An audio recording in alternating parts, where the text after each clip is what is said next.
Mamat bingung dijuluki tokoh pemuda Papua. Kania Cita, Anda juga kan kesal waktu datang ke acara itu, framingnya jadi rusak kan Anda. Saya juga begitu. Minta ditulis apa gitu.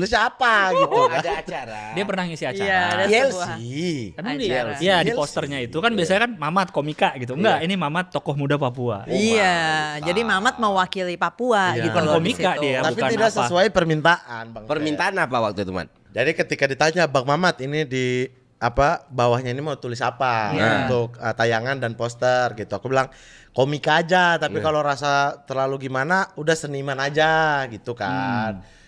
Tiba-tiba pas acara, kan aku lagi syuting, aku gak tahu tayangan.